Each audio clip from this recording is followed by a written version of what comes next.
A few demented terrorists have got you on their mailing list. Don't pay taxes. Please report these sleazy overspenders. Mark your tax return, return to sender. Call John Ashcroft or any Fed. It's obscene, unsolicited. Don't pay your tax. The dollars that you pay for war kill people in El Salvador. Don't pay taxes. If some escape to this fair land, your dollars send them back again. Don't pay taxes. The generals say they want you where they got ya. They got you buying Black Hawk helicopters. You work for peace, you pray for it. If you hate war, don't pay for it. Don't pay your tax. Yeah, tell the IRS this year.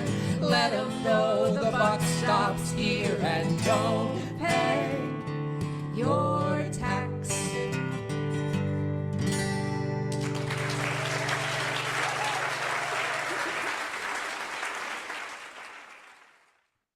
Okay, hi everyone, welcome. We're gonna get started.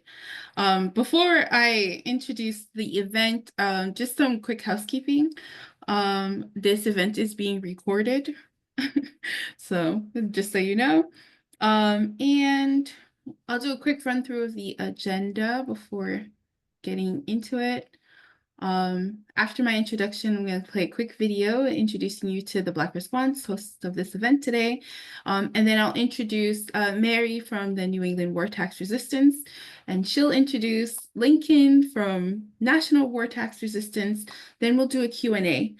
For the Q&A, you have the option of putting your questions in the chat and or the Q&A box at the bottom of your screen. If you wish to speak, to say your comment or question, you can raise your hand and we'll give you the power to speak in the webinar. But just remember that we are recording. So if you don't wish to have your voice recorded or your face recorded, use the other functions. Those are the housekeeping. All right. Welcome to our to the Black Responses twice monthly community education workshops. We're really excited about this one today because we've been in touch with the New England War Tax Resistance for a few years now, and they've been really great people that we're happy to be in touch with. But since the beginning, we've been really curious, like, how do you become a war tax resistor? What are the practical steps? What do you do? And so we're finally able to not only have today's event as an opportunity for us, the members of TBR, to learn, but we open it up to the general community to learn too. And this is incredibly important for this particular moment, just as the song spoke to. And if we can all band together, we can fight the war machine. Don't give them your money. So I'm really excited about this today. And before we begin the actual community education workshop, I'll have Andy play a quick video on the Black Response so you hear a little bit about us. Go ahead, Andy.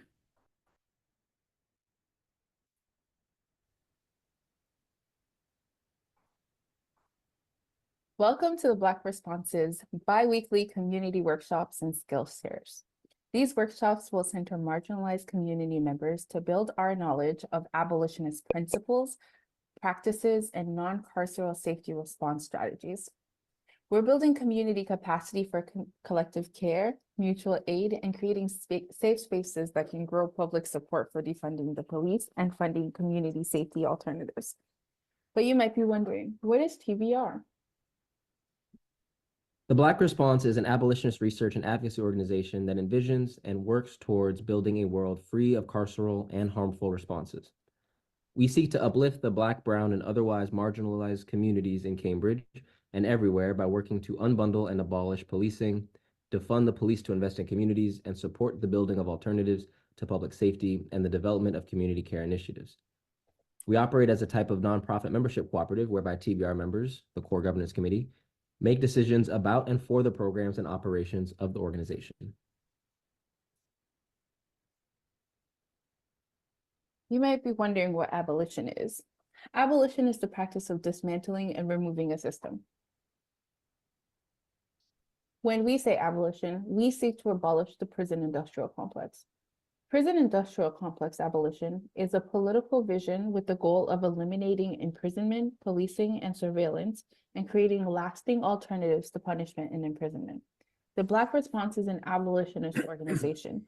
We operate with transformative justice principles. Meanwhile, traditional justice models, like carceral systems, hand the problem over to the state and state experts, thinking of lawyers, judges, police, principals, whereas carceral systems ask what law or rule has been broken, who broke it, and what is the punishment. A system of transformative justice might ask what harm has been done, who has been harmed, who is responsible for the repair, what needs to happen to repair the harm and prevent future cycles of harm from continuing. Are you interested in learning more about transformative justice, prison industrial complex abolition, or just want to keep in touch? Go to our website, theblackresponcecambridge.com, and sign up for our quarterly newsletters. Excellent. Thank you very much. We're going to drop the link to TBR's website in the chat shortly, and I will pass it to Mary to introduce the New England War Tax Resistance. Thank you, Stephanie.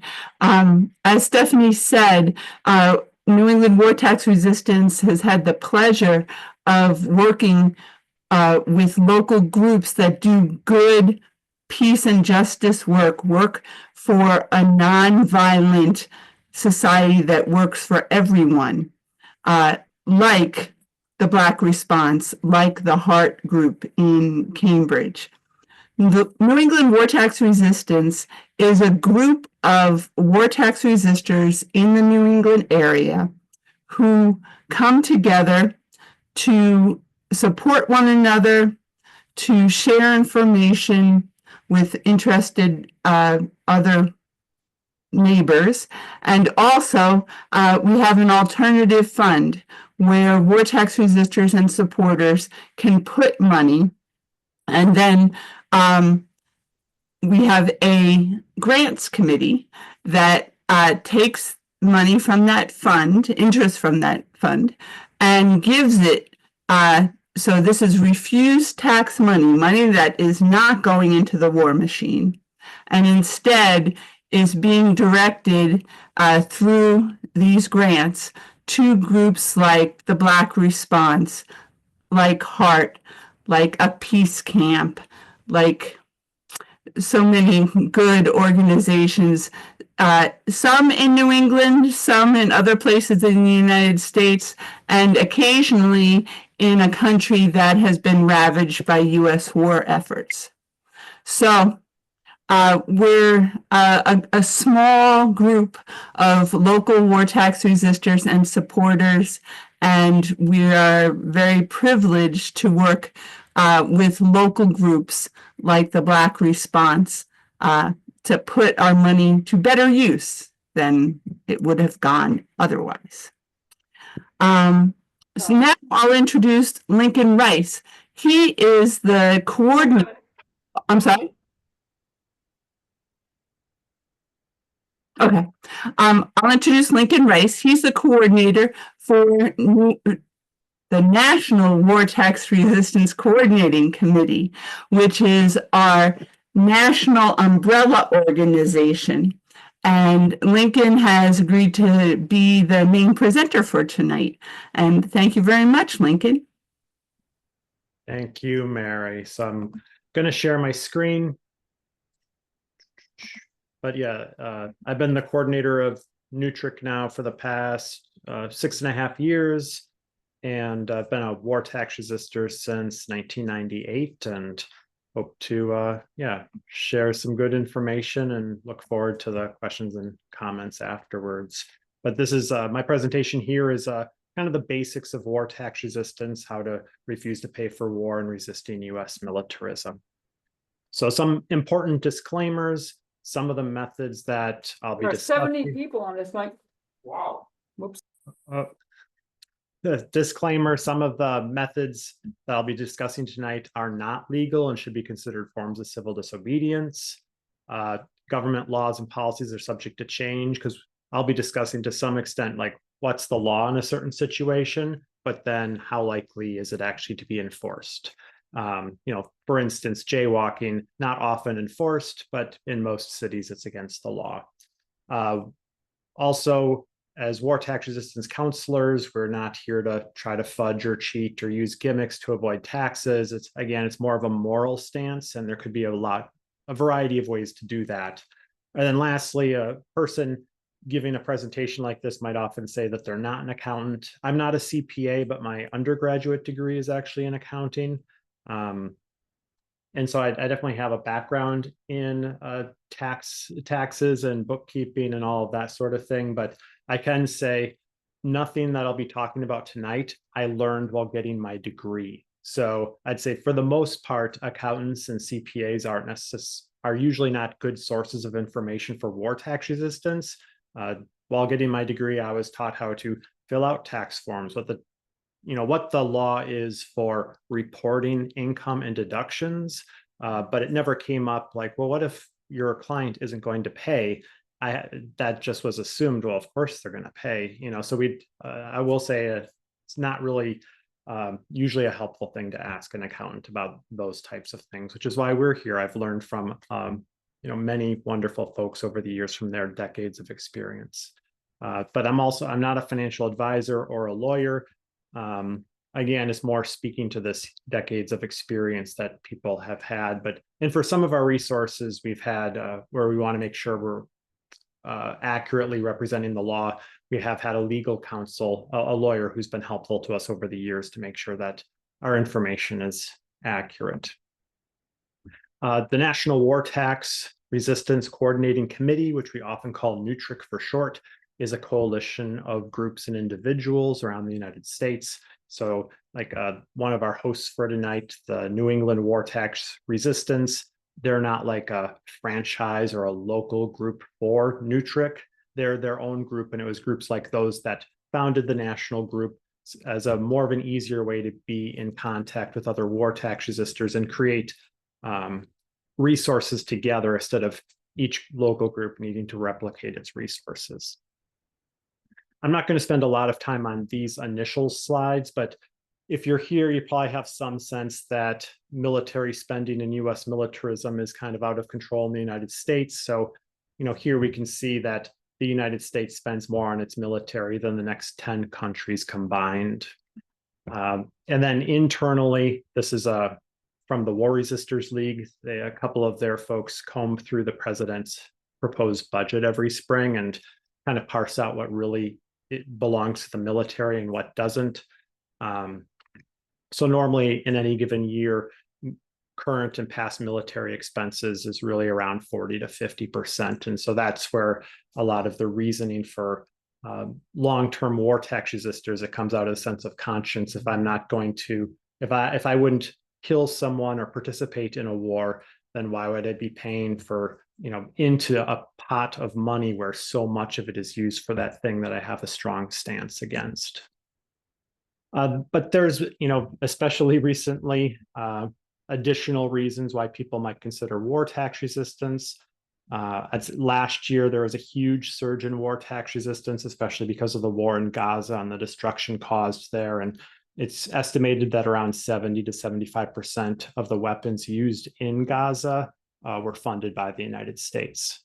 The Trump administration has also led an additional second surge of interest so far this year because of their a mix of policies where it seems like there's a step towards blatant fascism, but also during the first Trump presidency, there was usually so much else that seemed to be in the news every day.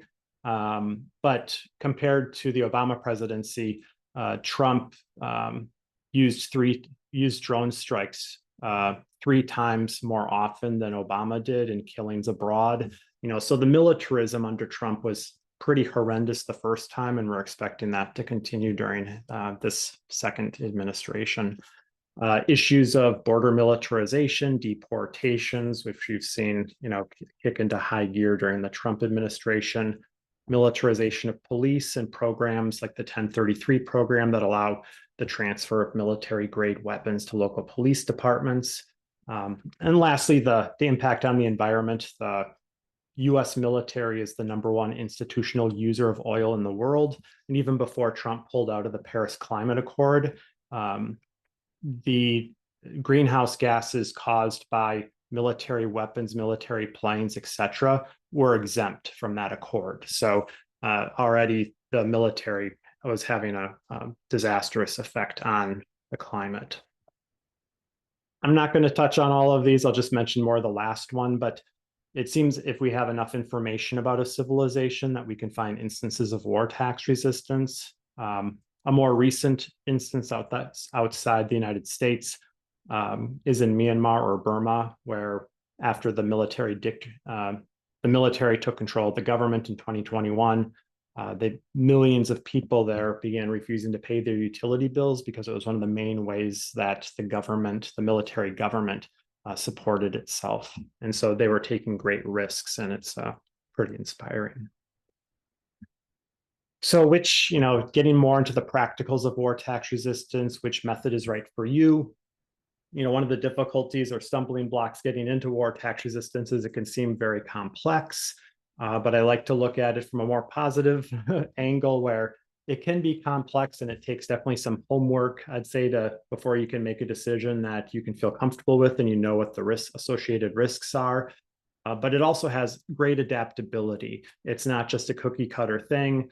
Based on your goals, risk tolerances, values, life situation, you could choose a method that you are comfortable with, that feels right for you, and you have a sense of what could possibly happen based on which path you're choosing. But essentially, there's everything falls under an umbrella of 2 different methods. One is the method that is illegal. It'd be a method of civil disobedience. And it's refusing to pay some or all of your federal income taxes. Refusing to pay any amount of your federal income taxes is against the law. Again, how the IRS reacts to that, we'll get to more shortly. The only legal method is to earn less than the taxable income amount, or essentially don't have any taxable income so that your tax debt is 0. The easiest way to figure that out is your standard deduction if you're a single person is $16,000. So if you make less than that, you don't owe any taxes.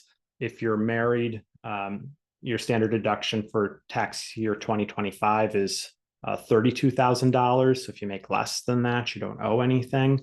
But depending on your situation, you could have additional tax credits or deductions that would actually allow you to earn more than that and still not owe anything. For some folks, trying to live more simply, it might coincide also with their goals to have less of a carbon footprint on the planet, or to not participate as much in a consumer society. So, a lot of these things cross over into different parts of our lives and values. If you're an employee, you might be in a situation where you might look at, most times we don't get paper paychecks anymore, but you might get an electronic paycheck, or you log in to check that, and you'll see that your federal income tax may already be removed. And it seems like, well, I can't resist federal income taxes. But the United States is unique compared to places like Canada and Europe, where if you're an employee somewhere, there's a formula essentially from each of their governments that determine what will be removed, and the employee doesn't have any say. But when you start a job in the United States as an employee, your employer will actually give you this W-4 form, and based on how you fill it out, you're actually telling your employer how much, if any, federal income tax you want removed from your paycheck. So in that sense, it's we call it a voluntary income tax system, though voluntary doesn't mean it's legal if you don't pay. It just means we can set how much is automatically removed from our paycheck. I'm not going to go into the specifics of W4. W4 resistance is what we call it because it doesn't apply to everyone and it can be getting into the weeds a little bit. But I do have the web address there, nutric.org/W4. And after I'm done speaking, I'll put this with a few other links in the chat. But this is, it's a website where we have a downloadable kind of 8-page booklet if you want to know everything about the W4 form and resistance, W4 resistance to lower or eliminate your federal income tax withholding. We have a 1-page 2-sided flyer that just kind of gives you the bare bones.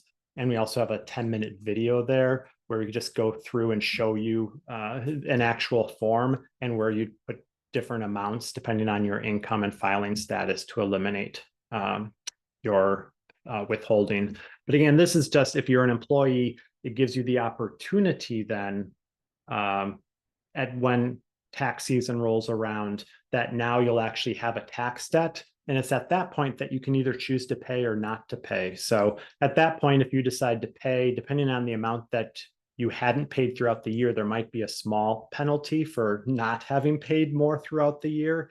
But it gives you the opportunity if you don't want to pay or if you don't want to pay a certain amount.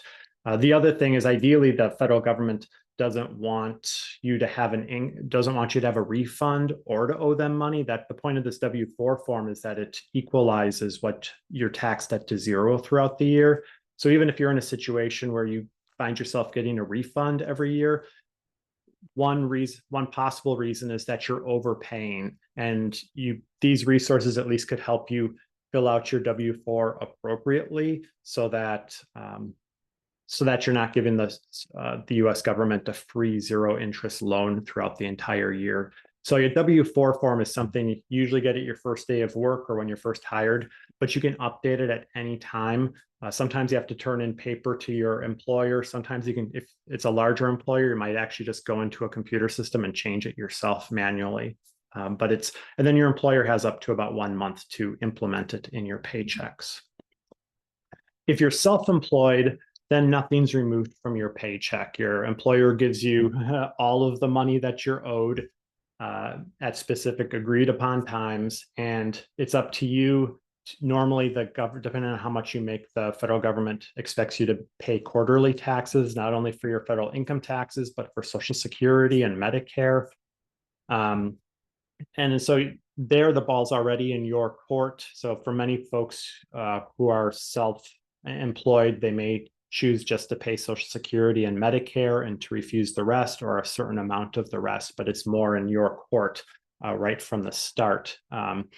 If you're self-employed, we'll be getting to a discussion shortly about filing versus not filing, but some folks, their method of resistance includes not filing and kind of staying off the radar. This is easier to do if you're self-employed, but you're, let's say, a plumber who does mostly work for households and they're not reporting that income to the federal government. Let's say you're a graphic designer and you're working for a few different newspaper corporations. They're going to have you fill out a W-9 form when you start employment there, where you list your name, Social Security number, and address. And the purpose of that is if you make more than $600 during the year, they're going to send you and the IRS a 1099 NEC form, non-employee compensation. And so in that case, your income is reported. So there could be, we'll still get to, maybe you still want to not file in that situation, but if you get the 1099 NEC, then the IRS also received it. Just want to briefly mention the gig economy, which has different reporting requirements, or at least they used to be different. This is if you're in the gig economy, for instance, if you get income by selling items on eBay or you drive for Uber, you're not actually working for Uber or eBay, and you're not even working for them as a contractor. They're actually just like a third party that connects you to the people that you're actually doing work for. So on eBay, your income is from the people you sell items to. If you're an Uber driver, your customers are actually the person you give rides to. and Uber and eBay are just third parties that connect you and handle the monetary transaction. So there used to be a very high ceiling for reporting of like $20,000. And if it was less than that, it didn't get reported to the IRS. But because this part of the economy has grown so much, in this tax year 2025, the reporting, the mandatory reporting for a 1099K will be $2,500. I'm pretty sure I have it on the screen, but I can't, it's being covered up by Zoom. But for next year, it's going to drop down to $600. So it'll have the same reporting requirements. So for those who used to use the gig economy workers to kind of avoid reporting to the IRS, that'll be changing. So filing and not filing, one is a bit more in the open and one could be a bit more hidden, but there could be different reasons why people choose to do one or the other. With filing, you're sending accurate tax forms, which then means, if the IRS does collect on you at some point in the future, that they'll be collecting the correct amount because you filed with that amount. If you paper file, it allows you to also send a letter of protest, which many war tax resistors appreciate doing. It does make IRS collection easier because before the IRS can just make any moves to, let's say, garnish wages or levy a bank account, they have to first assess your debt. So if they don't know what your debt is, then they can't start collection procedures. So normally someone's debt is assessed when you file and they process your form. And as soon as your form is processed, the debt is assessed. But if you don't file, then the IRS needs to file for you if they want to start collection procedures in the future. So, and that's another step for the IRS, which they might not get to. So again, filing makes it a little bit easier. There's also a 10-year statute of limitations for collection once your tax is assessed. So again, if you file, as soon as your tax form is processed, the IRS has 10 years to collect that tax debt. After 10 years, that principal amount you resisted and any associated interest and penalties from that year disappear and can no longer be collected upon. The one exception is if you filled out your tax forms fraudulently, meaning you either left off some source of income that the IRS found out about later, or you took some deductions that you clearly were not supposed to take to lower your taxable income. So in one sense, falsifying your 1040 forms at the end of the year that are due on April 15th, that fraud has no statute of limitations. So in most circumstances, we'd recommend people if they're going to file, fill out your tax forms accurately. Filing also makes it easier to apply for scholarships. It's not actually a requirement to file or to pay your taxes to apply for you or your children to qualify for FAFSA or government's for student aid scholarships or loans. But many of the people who process the loans or scholarships want to verify your income. And the way they do that is checking with the IRS. Depending on who's processing your form, they may be willing to verify your income in another way, but it's more their prerogative. Also, Obamacare, Affordable Care Act, health insurance subsidies. If you don't file, you do not qualify for them. It's a requirement that you file federal income taxes. And if you're married, it's a requirement that you file jointly in order to receive those subsidies. With not filing, we'd still recommend that you fill out your tax forms anyways. Going back to the student loan question, it's happened quite a few times where even though the 1040 forms at the end of the year weren't filed, that the student loan officer would accept the filled out forms from the person applying. And I think they know it's a lot of work to fill out those forms, and they just kind of take they basically trust, I'd say, in many situations that what's there is accurate, and they'll allow that to be a way to verify your income. As mentioned earlier, it makes collection harder if you don't file because the IRS needs to file for you, and they've not been very good at doing that these past few years. There's no statute of limitations until your tax is assessed and when they file for you. And there is an additional penalty for not filing if they would happen to come around to collect eventually. So some myths about war tax resistance, and then more the reality. So there's definitely this thought that if you don't pay your federal income taxes, you're going to go to jail. And that's been a very rare occurrence in the United States. And it's been even more rare that someone went to jail simply for not paying. So technically, simply refusing to pay, even if you do everything else you're supposed to do, but you refuse to pay, technically that is a criminal offense. You could be prosecuted and you could go to jail, but it's been very rare.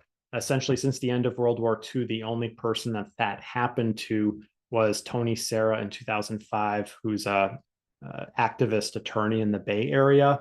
And so I would say there's a higher standard of when it comes to filling out your taxes or not paying when it comes to lawyers, because part of when the IRS chooses to prosecute for this thing and for this item of just simply not paying, which they rarely prosecute for, there's kind of you need to prove that the offender, so to speak, completely understood. And a lawyer, the assumption is they completely understand what they're doing when they break the law. So I would say there's perhaps more risk for lawyers who might consider war tax resistance. But otherwise, in the last 25 plus years, the only people who have done any jail time and been criminally prosecuted are those who have filed forms but were fraudulent. So either leaving out significant amounts of income that the IRS later discovered, or taking deductions that they were not supposed to take. So in most instances, if people have interactions with the IRS as a war tax resistor, it's with the civil arm that just works on collections and not with the criminal division, which prosecutes people. Another myth is that they'll just take they'll take my home, my car, my property. This would have been less of a myth if we went back to the 80s and 90s. Back then, as we can see, the IRS would take often 10,000 pieces of property a year. And this isn't just war tax resistors. Obviously, this includes just everybody. This is from their own reporting. In the late 90s, they had a change of policy, and now seizure of cars and homes, which would happen on occasion to war tax resistors in the 80s and 90s, have not happened since the mid 90s. It seems to be something, again, that could change in the future, but right now, seizure of property seems to be something that they save as a tactic to embarrass the uber rich into paying their federal income taxes. Another myth is the IRS will just get more money in the end. They'll get the money I didn't pay plus some interest and penalties. And so the last time the IRS reported on this is a graph, their own graph, on what they call the gross tax gap. So the gross tax gap is the difference in what they believe they're owed and the amount of money that actually comes in a year. And from their own numbers here, the IRS estimates that when all is said and done for any given tax year, they'll collect about 12 or 13% of a tax debt that wasn't paid in a certain year. So again, some people definitely are collected upon. That is a reality, but the vast majority of people, or at least the vast majority of the tax debt, are never collected. Another myth, war tax resistors don't pay for things society needs. So it's a common practice, as Mary mentioned at the beginning, that war tax resistors either individually or in a group setting, like with the New England war tax resistance, will pool resisted funds and redirect them. So again, it's also in places that might not have that group setting to pool funds, people often just choose organizations and groups that they know they're doing great work, but they're underfunded and they're doing a work that's an aid to our society, and they'll redirect their tax funds there. So, and it also sends a message that, again, you're not doing this just because you're selfish and want to keep the money. You actually want to support society, but you believe this is a better way to do so. So what are the actual risks? If you're a filer, you'll definitely get a lot of letters. So if you don't file, they may not ever find you. So you might not get a letter, it kind of depends. But if you're a filer, probably about 2 to 3 months after you file and don't pay any portion, you'll get a computer generated letter that says, hey, you didn't pay. you might get a couple more like that. And then 6 months to a year afterwards, you might get a letter, which some people are still getting right now. It's notice CP 504, notice of intent to levy or seize property. And that's another computer generated letter. It's something that they legally have to send you if they want the option of levying, garnishing, any of that sort of collection process in the future. But it doesn't mean it's actually going to happen. Again, it's another scare tactic. Letters are actually the #1 way that they collect past due amounts, because those letters often scare people into paying. After letters, Social Security garnishment, I'd say, is the most common thing for people that are war tax resistors who have a tax debt and start collecting Social Security. The IRS can take 15% of someone's Social Security, and with it being another federal organization, they seem to have a good relationship, and they haven't actually been very good at implementing this post-COVID, but pre-COVID is usually within a year of receiving Social Security that you'd start seeing a 15% garnishment. Salaries are salary garnishments are less common. Again, the IRS is still recovering from COVID, but pre-COVID, maybe there'd be 1 or 2 people a year in our network that we'd hear that their salaries were garnished, or the next thing that they may have had a bank account levied. So if your salary's garnished, with that, you're allowed to take a certain amount of take home every month. As a single individual, it's about $1,300 a month. If you're married, $2,600 a month. And if you have children, then there's additional money that you're allowed to take home after Social Security, Medicare, healthcare, retirement, and other things are removed from your funds. So it's your literal take home is those amounts. With a bank account levy, they can take everything in your bank account up to the amount of the tax debt.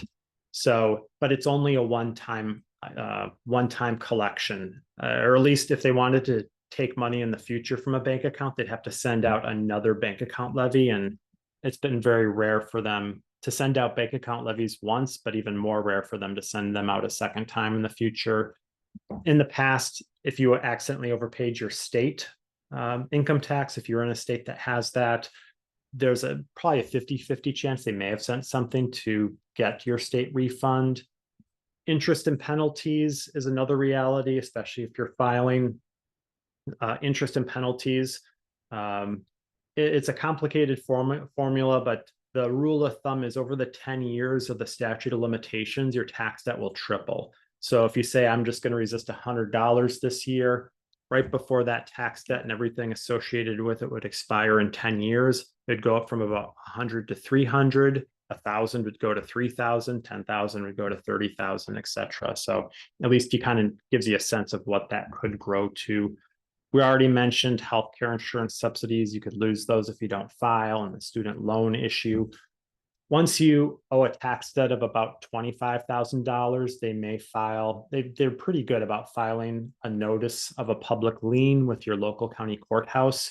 The main practicality of this, where the rubber hits the road, is that if you were going to sell your home, if you have a home and you're going to sell it, before the buyer's who's probably getting a loan, before their bank would pay you, they would check with the county to see if you have any outstanding debts. That's kind of the main way that comes into play. The other way that it comes into play is if you do have this filed at the county level, people who deal with tax debt often pay attention to these notices filed on the county level. So you will start getting phone calls and letters from people who are saying, I can solve your IRS problems. But those are the main ways that it would affect you. It could also at that point affect your credit rating, but it seems like, I'm not sure if it's either the IRS isn't connecting with credit agencies as much, or the credit agencies aren't checking as much about public liens.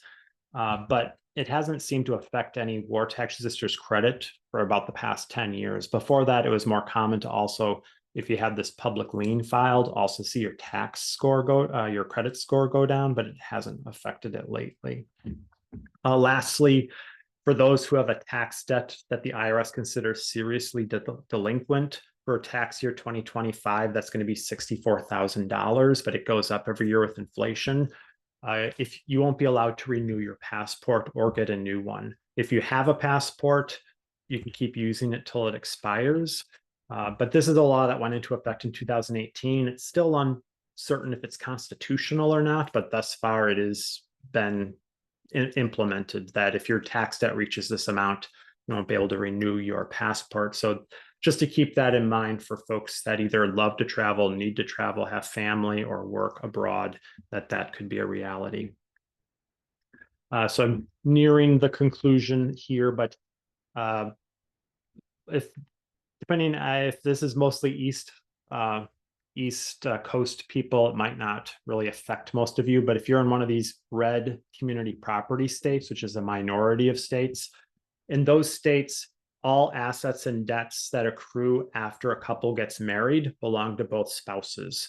So it's common in many of the gray states, the other 41 states, that if you're married and one spouse is not a war tax resistor, or maybe they're not working, so they just don't have any taxable income, if you file separately, the IRS can't go after any assets associated with the non-war tax resisting spouse.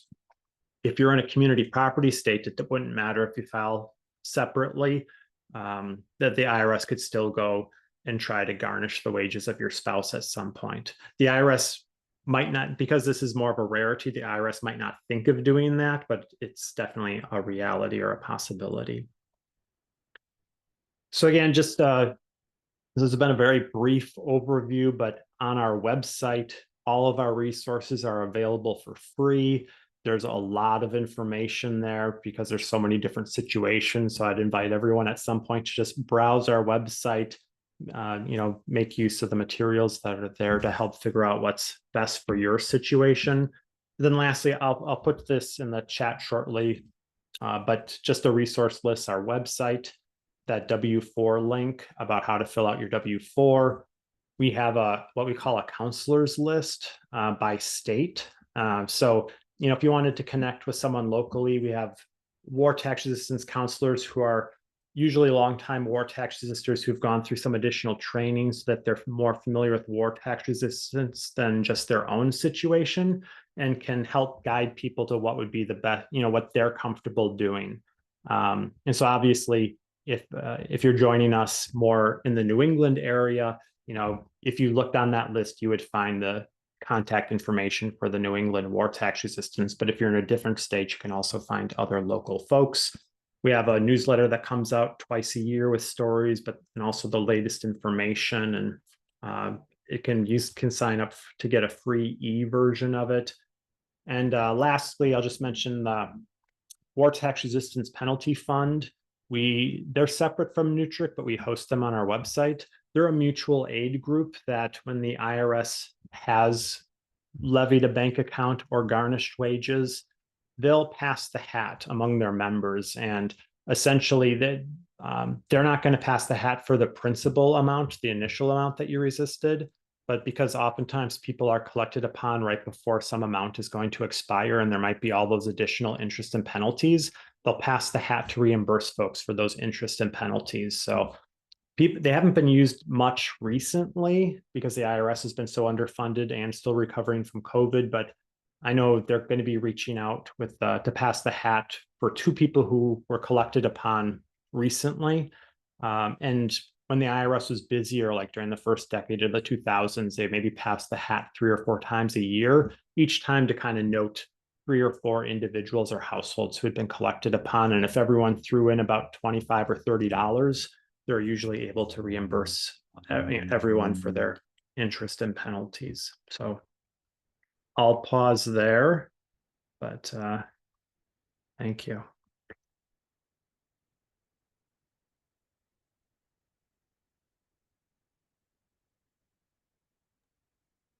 Thank you so much, Lincoln. That was a lot of information very quickly. I just want to point your attention to some questions that are in the Q&A. And then before I forget, if people want to ask a question out loud, they don't know exactly how to put it into words, you can raise your hand. But as a reminder, we're also recording this session. It will be posted in the future. So if you raise your hand to unmute yourself, we will probably see you or hear your voice. So just to keep that in mind if you decide to do that.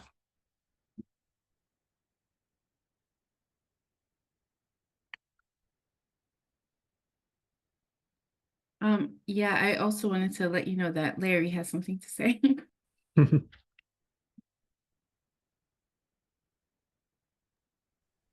Yeah, thank you. That was excellent and illuminating.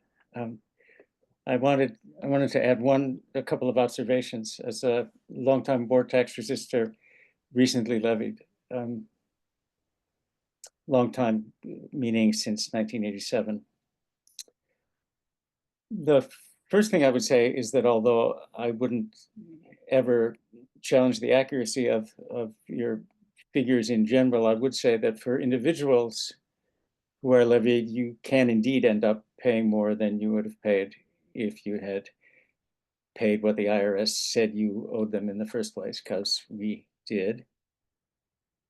I would echo your comments on the war tax resistors penalty funds, since we applied to them and have been reimbursed for that and are very grateful for that.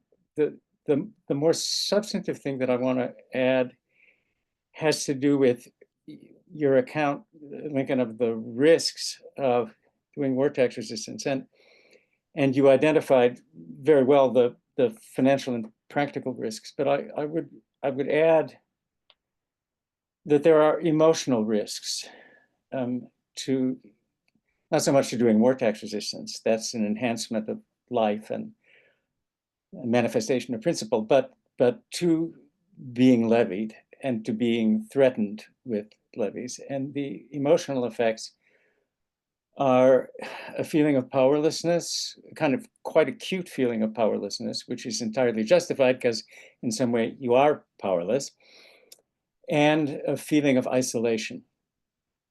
You're just getting these letters, and you know the only people who really know you're getting the letters are the people who deliver them to your house, and you feel like you're on a cast away on a desert island. And what I would say is that although the powerlessness isn't something you can remedy because you don't really have the power to prevent this from happening, the isolation, very, very importantly, is something that you can remedy by telling people what's going on, by making connections with people, by asking people like Lincoln for advice, which also means telling Lincoln what's going on, by telling your friends, by telling people at your job, if you're working in an institution where you have colleagues. That feeling of connectedness is a really good remedy for the emotional risks of being levied, which include the feeling of being isolated. I'll just say one more thing and then I'll stop talking, which is that since I'm the person so far who's spent most time talking about the risk, I should say that in spite of the risks, which I've experienced, my wife and I have experienced more than once, it continues to feel right to do this, not because it's free of risk, not because it really changes the military budget, but because it's more right than the alternative.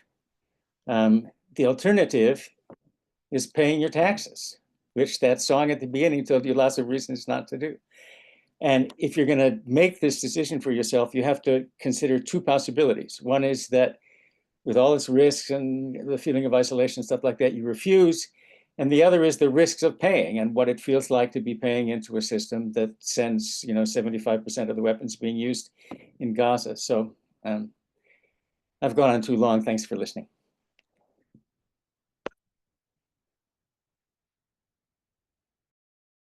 Yeah, thank you, Larry. It's definitely, for different people, it can be more isolating than others. So I definitely would urge people to take that into account. For some people, even just the thought of doing it seems to be overwhelmingly, starts churning up feelings and feelings that you don't like feeling. So, those can all be pointers for what type of resistance or what type of risk you want to take.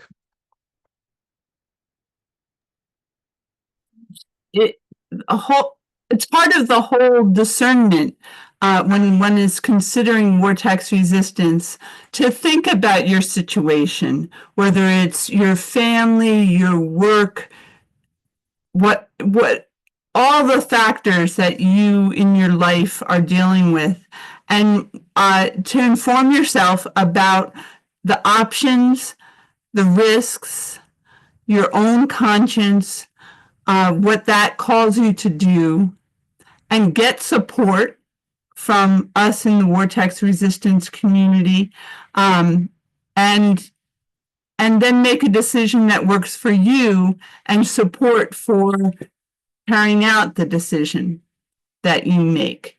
There's a lot in our society that is violent and isolating, and what we aim to do is, of course, to redirect resources from violence to more life nurturing efforts. Also, we can only do that together.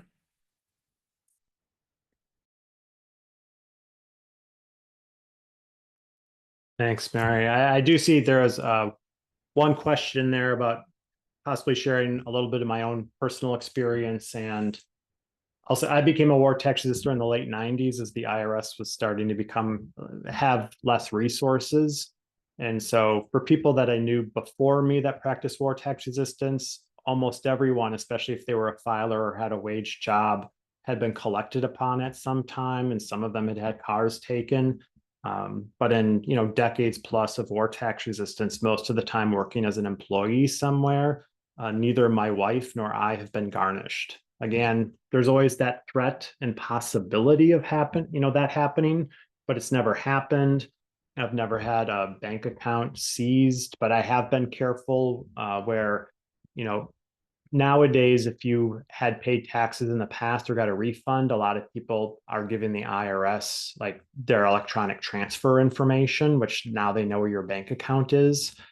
So when I have, like now that I'm self-employed and I still pay Social Security and Medicare, I always get a money order from the Postal Service so that it can't be traced. And that seems to have been successful. So I'd say that during the last 20 plus years, my experience has been pretty typical of the last 20 plus years. But again, it could happen. Oh, I did reach the amount a few years ago where a notice of a public lien was filed against me. And so that's where I could speak from personal experience that I check my credit rating every few years. It's still in the 700s. It's very good. It's never affected that. But it did lead to a bunch of phone calls and scammers and letters that are all like, we want to fix your IRS problems. And when I let them know on the phone that I did it on purpose, they usually hang up.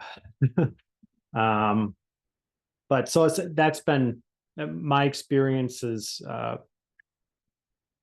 been a good experience. It's also been good connecting with people, who are fellow war tax resistors. And I find that it's introduced me to a crowd of very principled people. And it's been so that part has also been a wonderful experience, is meeting other people who are passionate about working for justice in our society.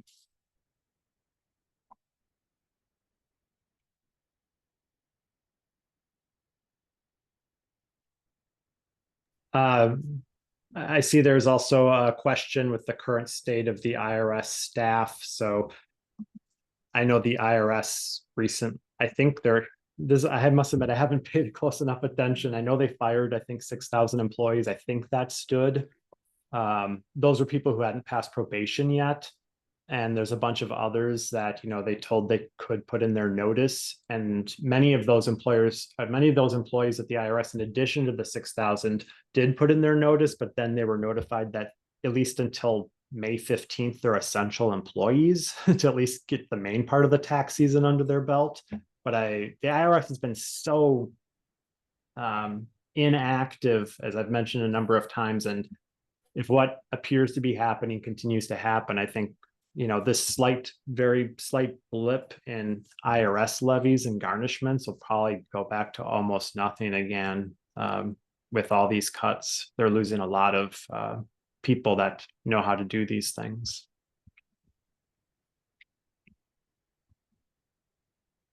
I see that there's a question about donating the amount you're resisting to a nonprofit and then claiming that as a deduction for the next year.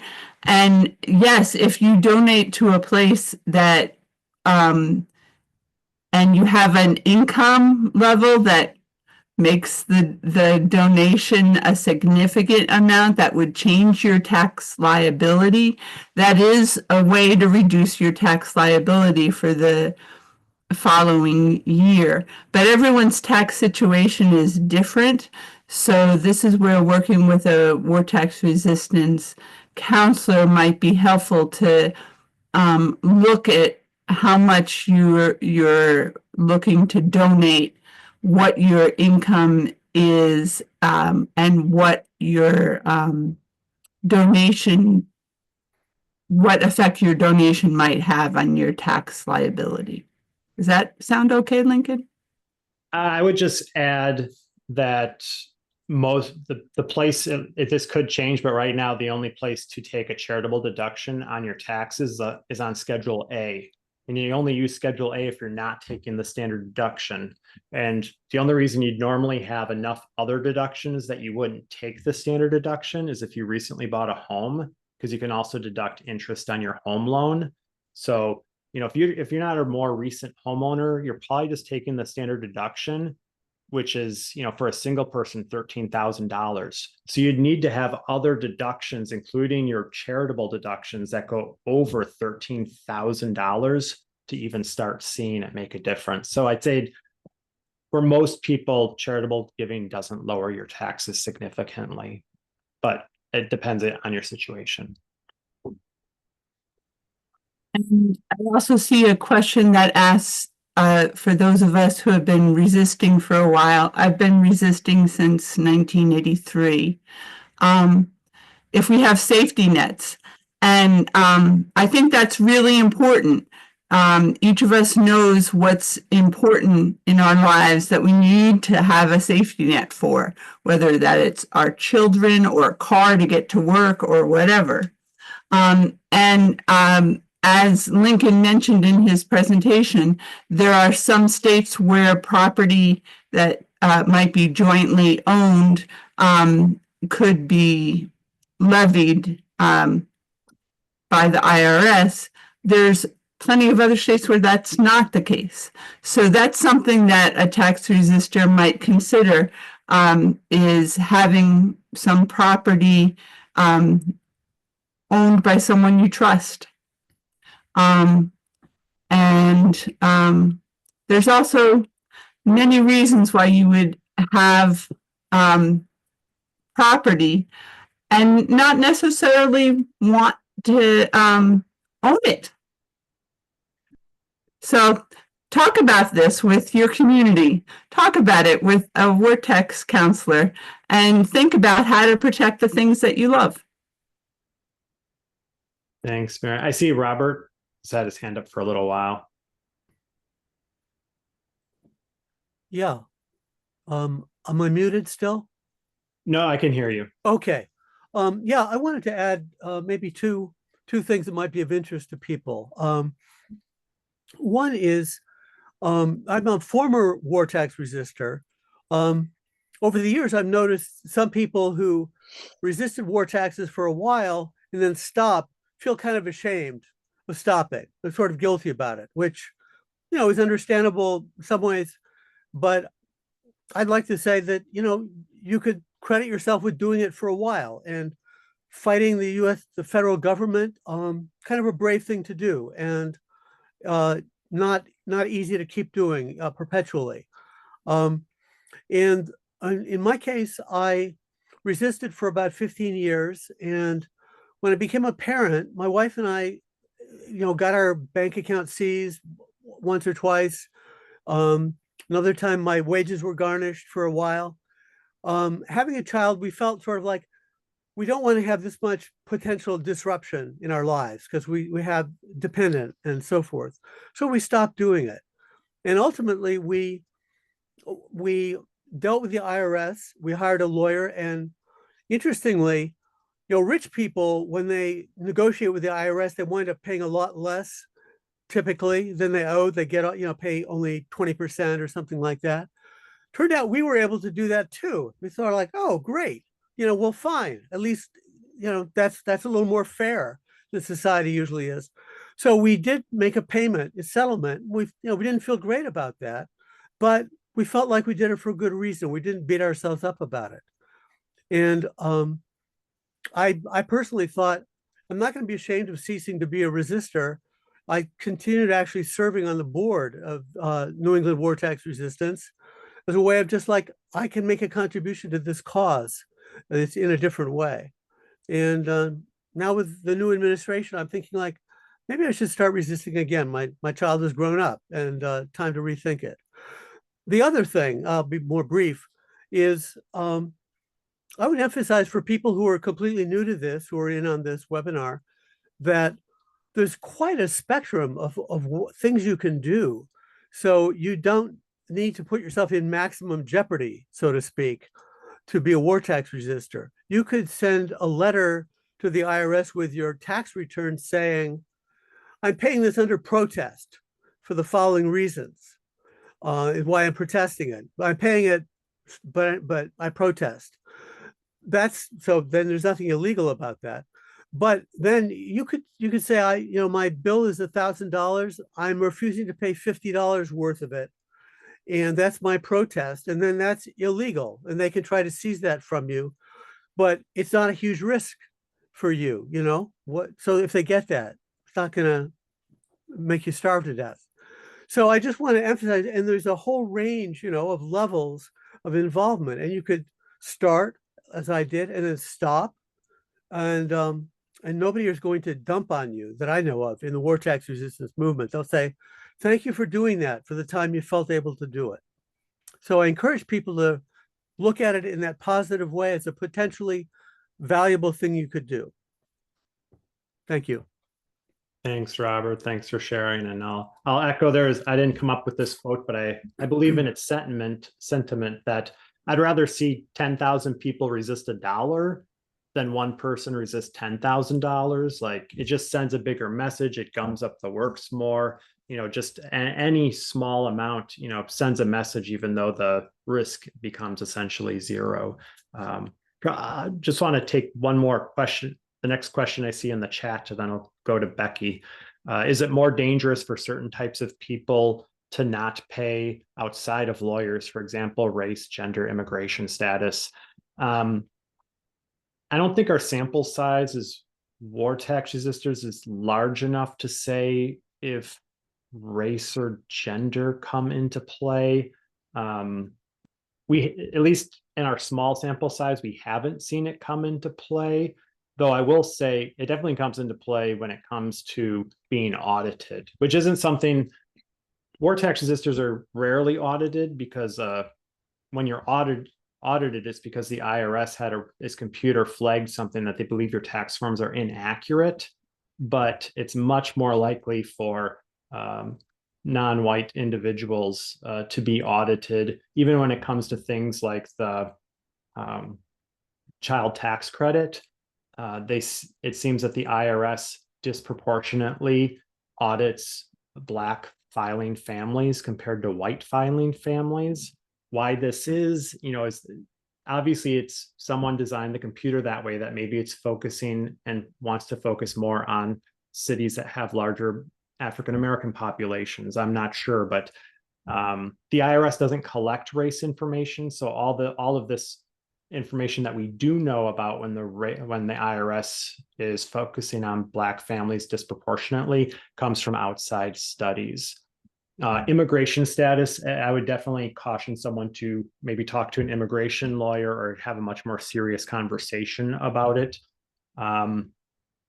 If you are not a citizen, it would be normally before the current administration, I'd say it would be unlikely you would be deported. But if you were applying for citizenship, it could affect that status. And the other way that we have seen it come into play in the past, if you're here on some sort of, if you're here with some legal status, if you decide to leave the country, you could be trying to come back into the country. And depending on how thorough the people checking your return to the country, they may check to see if you have a tax debt. And if you do, they may not allow you to return to the country. So I will say there are definitely increased risks for those who are not citizens. I see Becky has her hand up. Just for a second, I'm now seeing Bob Irwin's screen. Is there a way to keep that from happening? Thank you. Becky, you're muted. Sorry, I'm sorry I was unmuted earlier in the beginning. I got in a little bit late. And so Mary might have already covered this, Mary, in your introduction, but one of the resources that the movement has is alternative funds, escrow funds, for just to reduce the risk of having a big seizure later in your years of resisting, when the IRS may finally get to the fact that you owe some money, and maybe seize your salary and you can't pay your mortgage or your rent, and it's a serious risk to your family or yourself. So there's two big escrow funds in the country that I know of. Lincoln mentioned that some groups pool their resisted taxes that they want to give away and give it away, but an escrow fund holds it for you indefinitely till anytime you want it. So if you decide you wanted to go on a vacation and not save it in case you have to pay your taxes because IRS seizes your money and you can't afford to lose your salary or whatever, your bank account. So there's these two funds that hold the money for you indefinitely. And one of them is New England War Tax Resistance's Alternative Fund. There's another one on the West Coast that was mentioned in one of the slides. It's Northern California People's Life Fund. But I think this is a Boston event tonight, and most of the people are in Cambridge and Boston, in the Boston area here.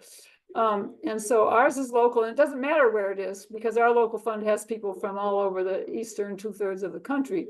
And you can just put the money in our fund and the IRS can't get it unless you say to them, oh yeah, I'm holding this group is holding my fund. But then if you told them that it was in our fund, then they could seize it, but you would not do that, presumably. And no one has ever done that, and we don't get any attention at all from the IRS, even though we have to apply to the IRS for an employer identification number in order to have a bank account. So we hold the money indefinitely. We invest it in socially responsible groups that are doing good work. We have a lot of youth of color groups in Boston. We have the Haitian Women's Association that often applies for grants, but we invested in all kinds of socially useful things, and we also we give grants from the interest that it earns. So, but the main way this is a service to tax resistors is that we keep your money safe. They can't find it because they can find it if it's in a bank, and they can find it if it's in your home, that your equity in your home or something, but they can't find it if it's in our fund. So this is a way that makes it a lot less risky long-term for people with families or people who don't have a lot of money to live on if their salary gets seized.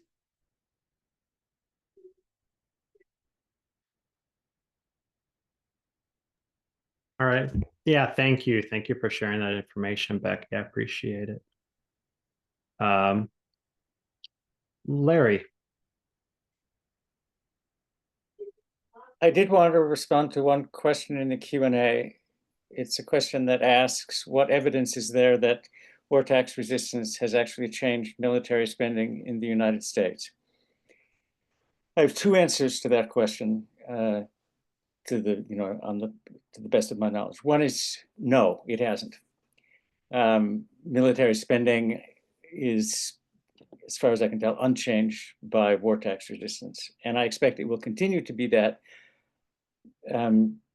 Because the sums are so vast and the commitment of the courts to the power to tax, and in particular the power to do military taxation, is so great. So I don't think that's going to happen. And as somebody who reads the history of this movement, I don't think that has happened either. But I also think that that's different from the question of, does war tax resistance have any effect whatsoever? And that's why what Becky just said seems especially pertinent. It has a lot of effects, not changing the federal military budget, but changing the character of people who do it, or the lives of people who do it, changing the lives of the people they live with, their families, their friends, their communities, changing the organizations that benefit from the money that alternative funds offer in grants, being a witness for other people to behold. There are a lot of smaller effects than that. So as I said, I think the honest answer to the question is no, it hasn't changed military spending in the US.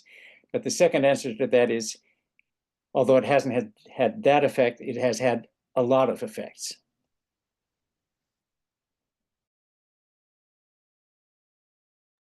Sure. No, thank you, Larry. I think that's perfectly perfectly said. Because the IRS, the military can also be, when the federal government just needs more money, it takes out more loans. So, and that's part of what taxes pay for, is interest on the national debt and the national debt. So when you're paying federal income taxes, you are paying, in one sense, part of those past military expenses that they took out loans for.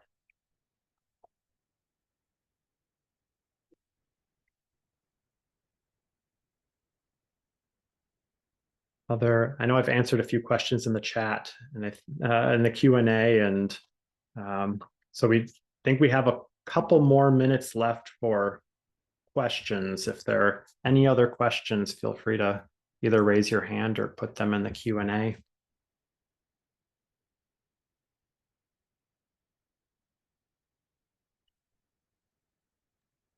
I have something to add if no one has a question. Sure, Becky. Oh yeah, I just forgot for a moment what it was. But Larry was talking about it not having an effect on the military budget or military spending, which is true. And it's basically an act of conscience, but it can have a political effect if,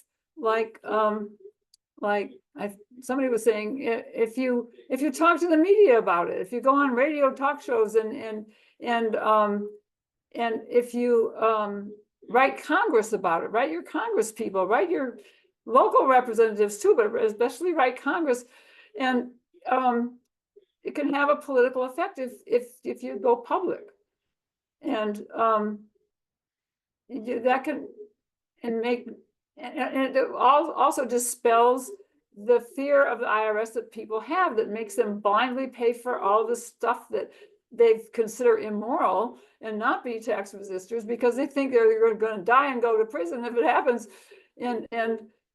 So I think it can have a political effect if people do it publicly, and you don't have to do it publicly to do it. And we're not saying you should do it publicly, but if you wanted to have the maximum effect, then you let people know about it, and maybe you join tax resistance organizations or not. Maybe you donate to the national organization, but you can definitely have some political effect on public opinion, and perhaps more people refusing to pay for war if you dispel some of this huge fear that the IRS deliberately creates and maintains by sending you threatening letters, all kinds of things. Sure. Thanks, Becky. And I know that someone put a question in, how do you promote war tax resistance without potentially negative attention? And, that's, I guess you just need to measure what that might be depending on your situation and what roles you have in the community. And, for myself, it's never affected me in getting a job, even in being a bookkeeper for certain nonprofits.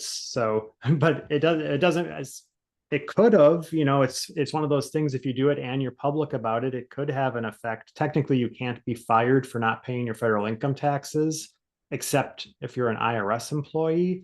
But someone could choose to fire you anyways, and, say it was for a different reason so that they couldn't be sued, so there is, with anything, there's potential risks. Mary. Yeah, I just wanted to add that there is potential negative attention, but there's also positive attention. I've had the pleasure on some April 15th to be at a demonstration in Boston where people were saying we need more money for housing, healthcare, education, so many things, not for war. And I was able to announce that we were giving $10,000 in small grants that came from our refused taxes to help these local organizations, including the Black Response, including the Youth Justice and Power League, I think it is, and the Muslim Justice League. So many good organizations that we get to promote, and that draws attention to the power that we can have when we put our resources together to find good, positive things. Thank you, Mary. I think according to our schedule, this is the time, Mary, if you wanted to share more about getting involved with New England War Tax Resistance. Thank you. Yeah. I really appreciate the conversation tonight, the excellent questions that range from very practical to more philosophical and big picture. So that was lovely. New England War Tax Resistance is a small group of vortex resistors and supporters, including former vortex resistors like Bob, who come together to support vortex resistors, give information, collectively pool our resources, in addition to individually redirecting our tax money. We also collectively provide grants to local organizations working on peace and justice, and some not so local. And if you would like to get involved, there's plenty of things. You could put money in our alternative fund. You could talk to Becky about how to be supportive of war tax resistance locally. We work with coalitions of groups to often organize a tax day, an April 15th demonstration. So when that gets settled, we'll do that. Things have been a little topsy-turvy this year so far, but I will put in the chat local contacts, and including for our alternative fund loans from New England War Tax Resistance, and Larry is a contact person. So I'll put Larry's email, I'll put Becky's phone number in the chat. But if either one of you wants to add anything that I missed, go right ahead. Someone just put in the question, how many resistors are you aware of in the Boston area? That's a good question. Do you have a sense, Becky?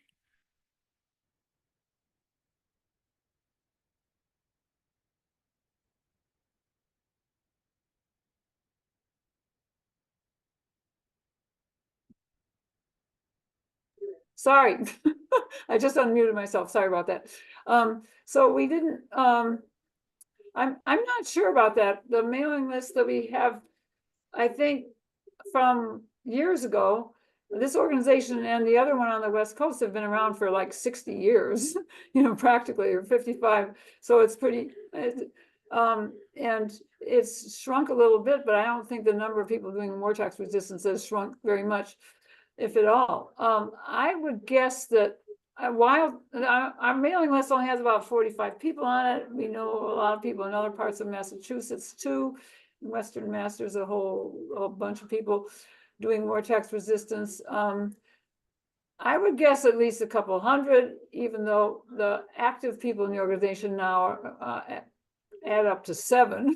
But, and maybe probably all know a few other people that are resisting, but, it's hard to say. And I'm actually about to take on a project with Lincoln and other people in the national office to try to get an estimate of tax resistors nationally by talking to groups in all the different states. But we used to think, I think during the Vietnam War, I remember hearing numbers of 10,000 and something like that nationally.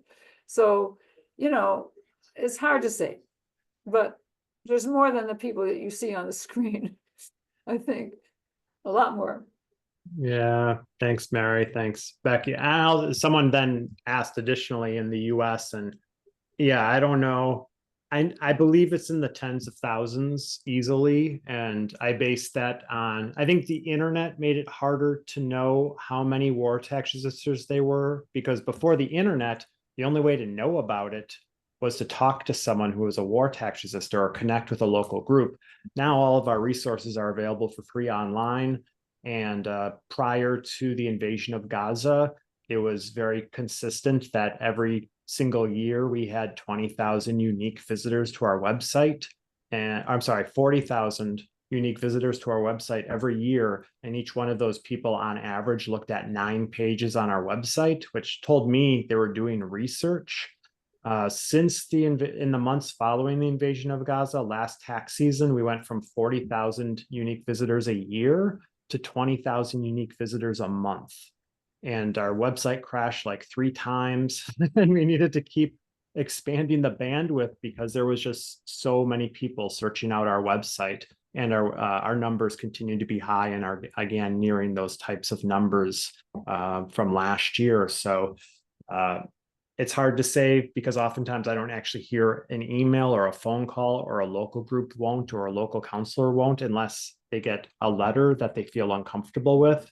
And that's been how I've interacted with a lot of first-time resistors this past year, is because they got a letter that they were uncomfortable with, but they hadn't told anyone else they were a war tax resistor, and then that was my first conversation with them. But again, I want to thank New England War Tax Resistance for having me speak here, and the Black Response for the wonderful work that they're doing and hosting this. And in the chat earlier, they put the NWTRC resources that I mentioned. And just if you're interested in war tax resistance, check out that list. Check out, connect with someone locally. Go to our website, browse, just kind of get lost and explore it for a while. You can sign up for our newsletter. Tax Day will be coming. I know that if you're listening in the New England area, New England War Tax Resistance usually has a public event around Tax Day, so feel free to connect with them. We'll be having this next few weeks. If you go to our website, you'll see a previously recorded 101 session, and below that, there's a link to go to all the other war tax resistance events that we know of happening in the near future. So it's on our website, right underneath the War Tax Resistance 101 video. There's a link where I'd say the next few weeks, there's probably almost 2, sometimes more events a week. A lot of them are 101s, but in a couple of weeks from now, there's some wonderful folks that are putting together an event called something like, do you fear, are you afraid of the tax man?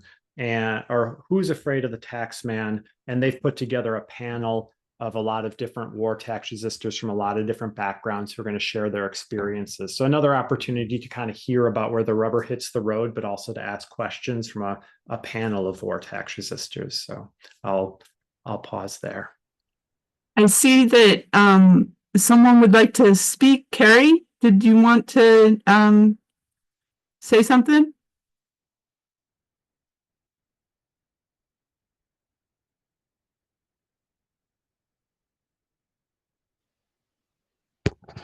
I'm sorry, I think that was an accident, but thank you all for this presentation. I feel very inspired, and yeah, have a great night. Thank you, everybody, for spending some of your night with us. Yes, thank you. And I think now it's time to hand it over, I believe, to Stephanie for the closing.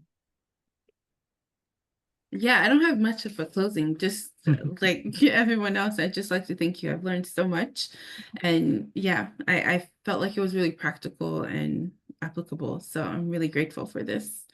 Yeah, let's keep working together. Yeah. All right, thank Thank you. you. Have a you good night, everyone. Hosting this. What was that? Thank you for hosting this. No problem. In New York Oh, City in 1982, when 1 million people took to the the streets, I'll bet music. some of you were there. We are going to send out the recording. We learned and, that pasted Secretary the of State resources Alexander in Haig was asked the to notes, comment so on this I'll send that out too. and his comment Fabulous. was, let them march all they want, just as long as they continue to pay their taxes. So in that spirit, we offer. The IRS says pay your dues. Business doesn't. Why should you? Don't pay taxes. Enron skipped a year or two. Show the taxman you're no fool and don't pay taxes. You can end this yearly aggravation.